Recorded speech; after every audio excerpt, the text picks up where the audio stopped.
Herbert Marshall as Ken Thurston, the man called X.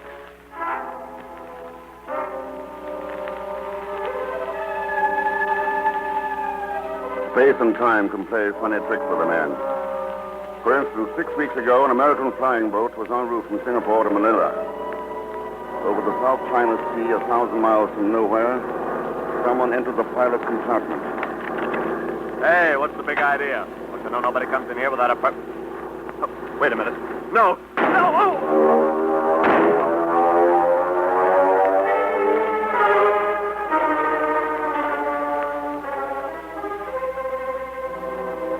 That plane was never heard from again. But 6 weeks later, on 1,500 miles away, on a dirty side street in Saigon, in French Indochina, two men stood looking at the body of a third. Mon Dieu, it is Professor Gibbons. But this is incredible. I do not understand, Inspector Rabé. Jean, this man you see lying there died 6 weeks ago. But this is not possible, Monsieur l'Inspecteur. His body is still warm. Nevertheless, Jean, it must be so. I know him. He is American. And he was on board the plane that disappeared at sea 6 weeks ago.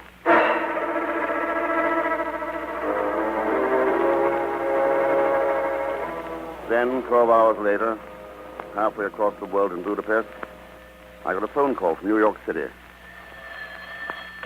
Hello. Ken, there's a plane waiting for you at the airport. It'll fly you to Tehran. From there, a charter job will go non-stop to Karachi, India. Your papers are cleared to there. The rest of the arrangements you'll have to make yourself. Nice work, Chief. But now, stop making like a travel bureau and tell me what's up. I don't know. That's what I want you to find out. Yeah, where? In Saigon. Ken, you remember a flight from Singapore to Manila? That missing plane, sure. What about it? Well, that plane was carrying some of the finest scientists our country ever had. All of them experts on the Pacific. They were just completing a round-trip survey of our mandated islands. A darned important survey. I know. It's about time some 2 million natives out there got a crack at real civilization, freedom, and education. Yeah, but, Chief, why call me about it here in Budapest? Well, I just got a cablegram from Police Inspector Abbey in Saigon. Abbey. Yeah, Professor Gibbons, one of the anthropologists aboard that plane, turned up there a few hours ago. Dead. A knife in his back. Murdered. Think you can make sense out of that? I'll let you know, Chief. From somewhere in French Indochina.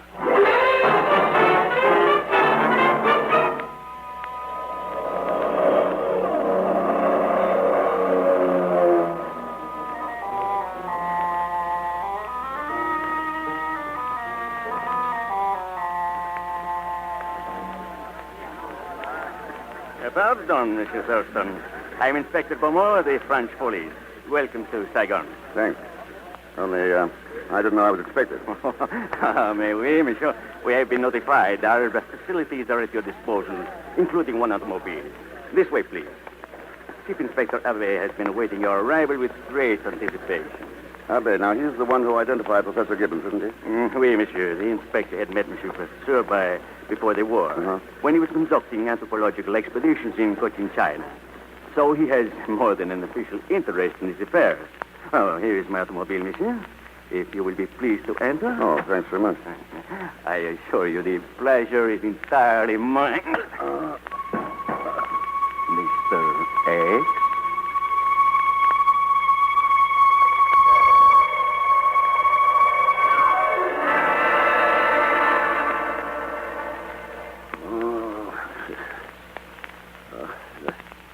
I see you're coming round, Mr. Thurston.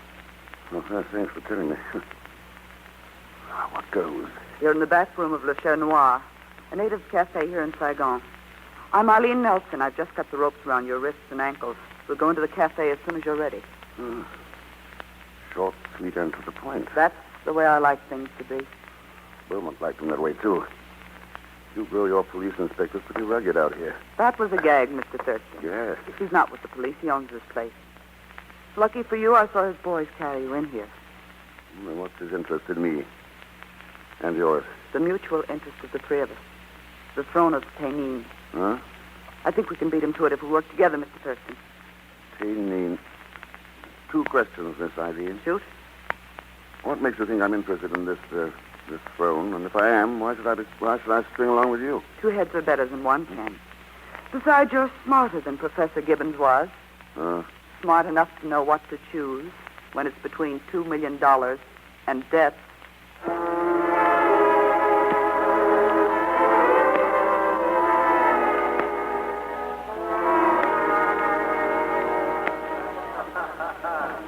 This table will do, Ken. The native I want you to meet can see us clearly from here. What makes you think he's going to sell you information about this throne of Tayh-Ninh? In the game we're playing, Ken, nothing talks but dollar. 2 million of them? That figure makes sense. I'm not sure you do, though. When this little business deal is over, I'll try to change your mind. I think you'll find that worth waiting for, don't you? Well, maybe I've taken worse gambles. Eileen! Darling, here you are. Stardust Saigon looking for you. Oh, hello, Stuart. This is Ken Thurston. Ken, this is Stuart Harding, Oh, yes. an oil company geologist out here. Thurston, how are you, old man? What an introduction. An oil company geologist. You know, I think my burning passion for you is much more noteworthy, my dear. Oh, no. Oh, that atrocious music. Well, I'd rather dance to it and try to talk through it. You game, Eileen? I think Ken should have something to say about that. Oh, you won't mind, will you, Thurston? There's a native soothsayer making the rounds of the table. Have him forecast your future. Might be interesting. Come along, Eileen. All right, Stuart. I'll get rid of him and be right back, Ken. May the blessings of Brahma, Vishnu, and Shiva be upon thee, O noble Sahib. Did you signal to me? Come off it, Pagan. Pagan? What kind of a peculiar name is this? It's even more peculiar when you end it with Zelschmidt. Mr. Thurston, I would like you to know that the name of Zelschmidt goes back to the dawn of history. If it's such a funny name, how come Mark Anthony Zelschmidt could make time with that cute little cookie Cleopatra? And how did you know it was me? Pagan, there's not a turban or a fake beard in the world that can hide the dollar signs in your eyes. Huh? What are you doing in Saigon? Well, it's a long, sad story. And the saddest part being this is a lousy racket. Fortune-telling. Wait, there's no future in it. Then give me a reading about the present. Pagan, what do you know about the murder of Professor Gibbons? I didn't do it.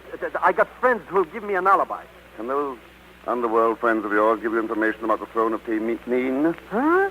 Or its connection with Professor Gibbons and a missing plane over the South China Sea? Mr. Thurston, I haven't heard from nothing but drones, missing planes, or murders. Okay.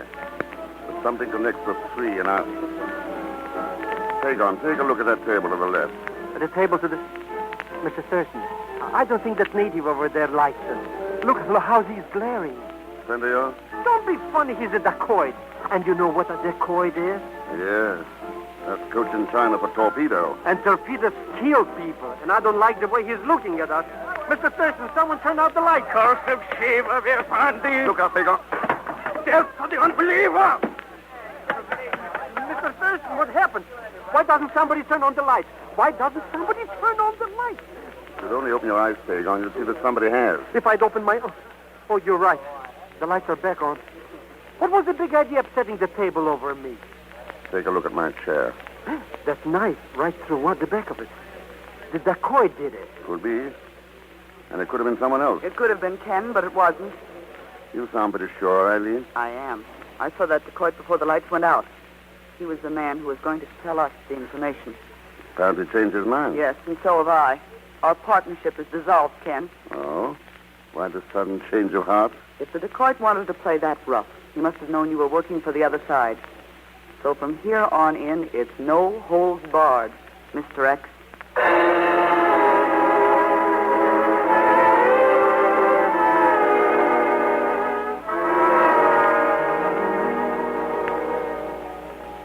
Believe me, Mr. Thurston, this is positively, without exaggeration, the finest hotel room in all Saigon. You don't know how lucky you are. I found it for you. For $20, I didn't need that kind of luck. That attitude shows you just don't understand the foreign exchange. Figuring the rates of international interest and... Yes, save your breath, Pagan. The hotel clerk told me you only gave him $5 for the room. He did, eh? Uh-huh. Well, of course. You wouldn't take the word of that thieving, no-good racketeering hotel clerk against mine, would you? Sure. Oh. You can stop right there, Thurston. Well, our impassioned oil geologist. Oh, Hardy. That's right, Thurston. Glad you remember me. I never forget a face behind a gun. I'm going to make this short and sweet. Stay away from Eileen. What's the matter, jealous? Not of you, Thurston. The throne of Tayh-Ninh. You understand? No. Well, then I'll make it clear. For centuries, men have killed for the jewels in that throne. I'm not going to let you lead Eileen to her death, too. She's hard of the tide to be led around, Hardy. Or hadn't you noticed? I know. She inherited more than Thor's thunder from her father. Thor's thunder. Yes, the schooner she has down at the docks. The one he used when he was a freebooting pirate. I'm not going to let her wind up the way he did. Want to talk it over with her instead of... All right, let me have that gun. Let go of my arm, Preston. Let go. Sure. As soon as you drop it. Oh!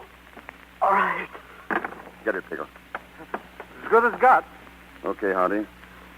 Now let's get some things straight. I don't like guns being waved in my face. I guess I have acted like a fool, Preston. I'm sorry. How can I apologize? By answering some questions, fast. What's the throne of Tayh-Ninh? And what do you know about Professor Gibbons' connection with it? I thought you knew. The throne is a fabulous legend in Cochin, China. It had been lost for centuries, and Professor Gibbons claimed to have found it just before the war broke out. Go on.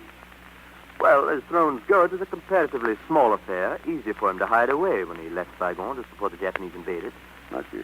So now it's just sitting somewhere waiting for someone to find it. And the $2 million worth of jewels encrusted on it. Eileen thinks she can find it? Yes, but she doesn't stand a chance. Not with Beaumont, with the Coit who almost knifed you, and the other murderers and cutthroats who are trying to find it too. You're not helping her by shoving guns into people's faces, Hardy. I know. I must have been out of my mind. But Thurston, I'd do anything in this world to keep her out of trouble over that throne. Then relax and let me take over. I'll do my best to keep everyone out of trouble, including me.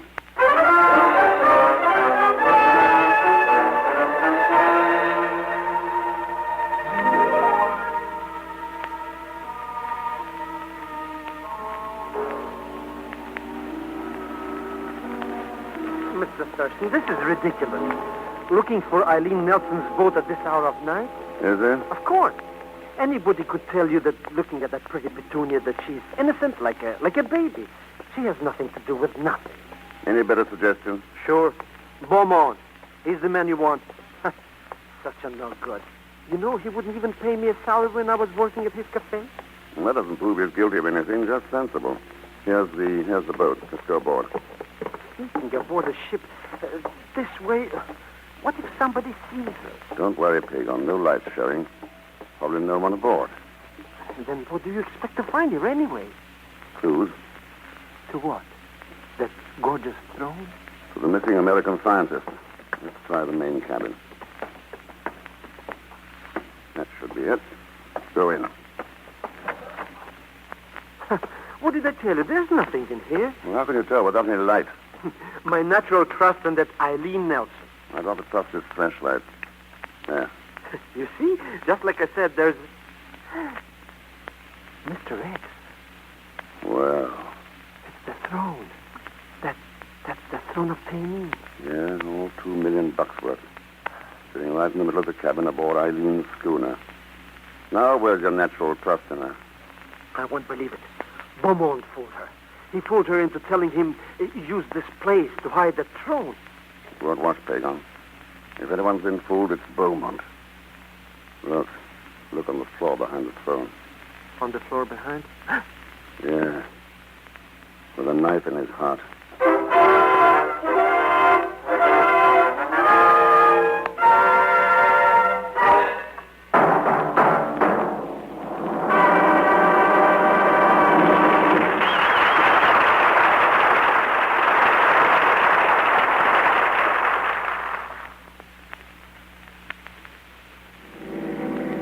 This is an unfortunate affair, Monsieur Thurston. Very unfortunate indeed.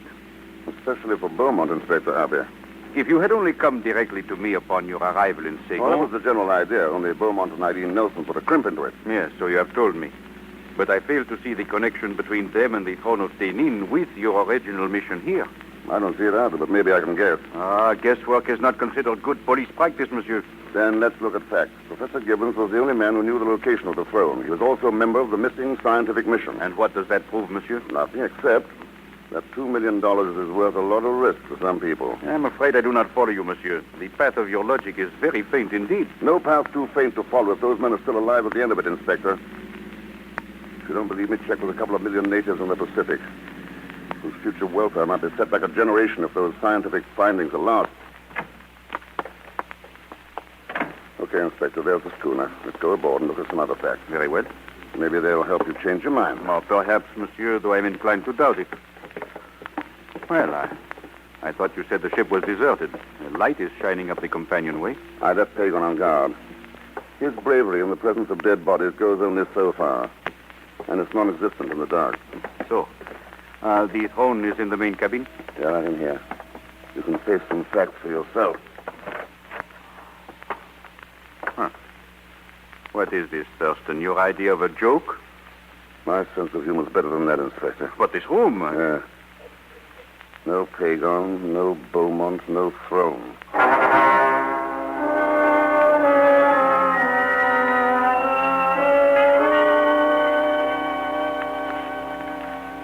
You have there our entire file on the case of Professor Gibbons, Monsieur Thurston. We investigated everything, even the earth found on his shoes and clothing. Is this your laboratory's analysis of that earth? Oui, Monsieur, but... Mostly silica, high alkaline rating, 85 pH. Yes, but we got nowhere. So far as we could tell, Professor Gibbons disappeared aboard that plane and reappeared in Saigon out of thin air, just a moment before he died. All of which brings us right back where we started from. And that is? The key to the missing expedition. That lies in the missing throne. Monsieur Thurston, you still pursue a will-o'-the-wisp. Guesses, theories mean nothing without facts to back them up. Pardon. Inspector Abbé qui parle? Dear pardon, Monsieur l'Inspecteur, but we have just picked up a crazy man out of the river. So, where is he? Right here in the other office. He keeps raving, muttering something about an Uncle Ahmed, a very peculiar case, monsieur. What shall we do with him? Let me handle that one, Inspector. An old maniac friend of mine. Oh, but of course, if you wish. See you later, Inspector. Good night, Monsieur. All right, Pagon, come along. We've got work to do.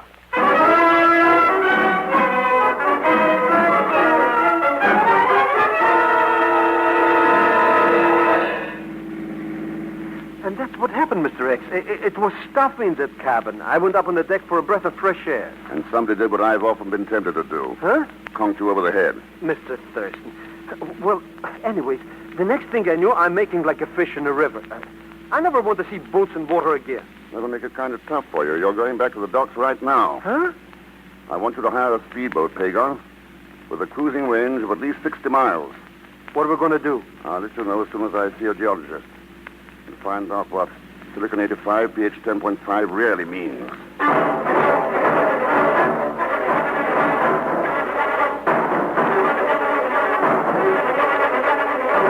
There's no doubt about it, Thurston. From the analysis you've given me, that soil can come from only one place in Indochina, the island of Kwai Lung.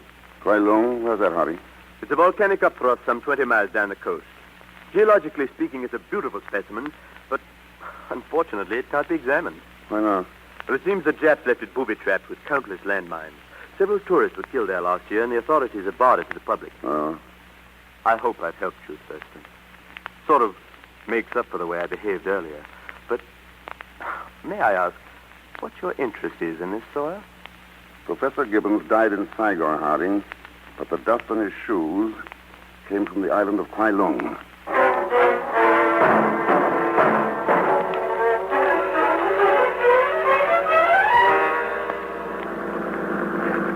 Some steamboat, eh, Mr. Thurston? She handles like a charm, Pagon. Where'd you get it? What does it matter? Zellschmidt always knows where to get luxury items, With other people's money, huh? which is besides the point. I got you the boat. We're going out to that one Long Island. Kwai Lung. Whatever it is, and we're both happy, except me. Oh? You don't tell me things. Why did you have to see this Harding to get the dope on the island? The police geometrist told you the same thing, given it while I was with you. Just double-checking. On report? No, on Hardy. What a suspicious character. I bet you suspect everybody. Even me. Especially you. Thank you. This is the speedboat to Eileen Nelson's yacht, isn't it? Speedboat too. Well, of all the ridiculous... I never heard... How did you know? So she's standing right behind you. Don't be silly. How could she? I left her in the docks after that. Miss Nelson, you triple-crossed me, and please put down that gun. Let that be a lesson to you, Pagon. Never trust a woman. Never trust the Zellschmidt, Eileen. Well, now what? Now that I've learned where you're going and where the throne is, I'm taking over. Any arguments? Oh, no. Just a word of advice. Watch out for this wheel. It pulls a little to port. Oh, you fool! We're heeling way over. Let's have that gun, Eileen. A pretty smart trick, Ken. Drop that thing or I'll have to take it away from you. No. No, Ken, you don't have to take it away from me. I'll drop it. Don't worry about a thing, Mr. X. I have the wheel. We're back on course again.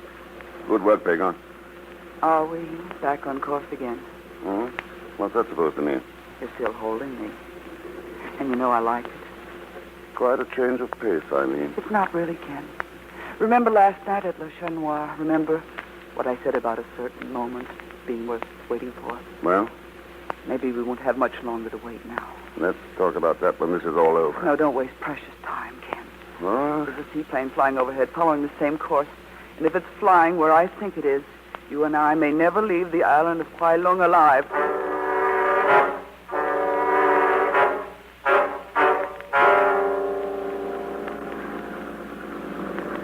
Mr. Thurston, I don't like this.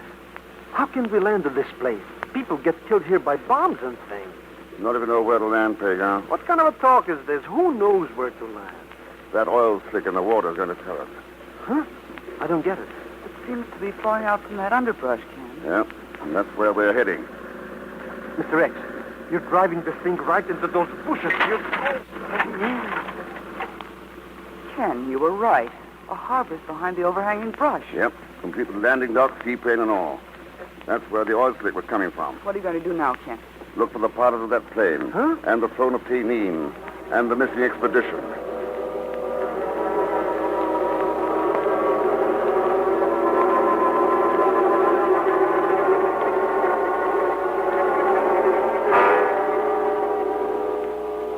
Ken, was it smart to leave Pagan alone on the dock? No, it would have been smarter to leave you there, too. Not for me, it wouldn't. Don't trust me? I trust no one where $2 million are concerned. Huh? Hold it, Eileen. What is it, Ken? Look down that slope. The small clearing over there. Ken, look at them.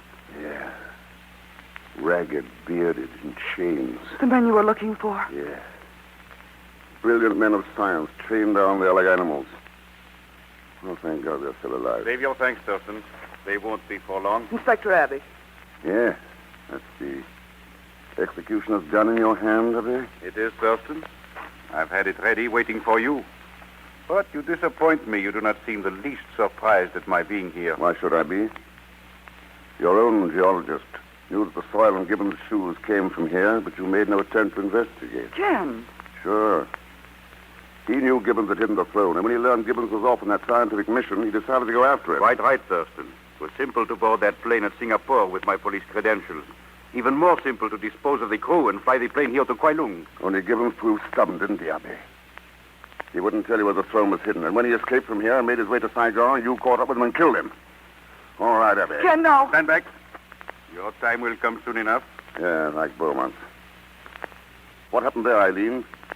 Did Beaumont make a deal with you to get the throne aboard your schooner? Yes, Ken, but I didn't trust him. I went looking for you. While I was away from the ship... Yeah. Abbey had him killed. The throne was put aboard the seaplane, and Abbey flew it out here today to keep under cover until it was safe to dispose of the jewels. You are a very clever man, Thurston. Unfortunately for your own welfare, you are too clever. So the time has arrived for that execution I mentioned. What the devil?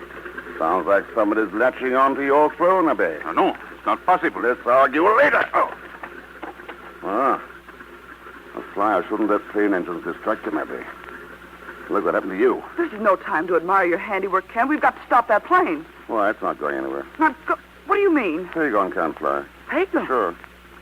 I didn't know whether Abbey would show his hand while we were here or stay hidden. Either way, I figured that motor starting would bring results. It did. So, Ken, as usual, Mr. X has successfully completed his mission. And now what are your plans? Well, that depends on what turns up, Ivy. And if it should be the offer of a South Sea Island cruise that turns up aboard a good seagoing schooner named Thor Thunder? No.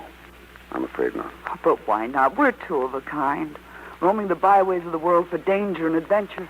We play the same kind of game, Ken. Oh, no, Eileen. I was gambling for those scientists. You and Abby gamble for $2 million against the future welfare of 2 million people. No, Eileen. Things we stand for are on opposite sides of the fence. A constant battle between them. You said it yourself. With no holes barred.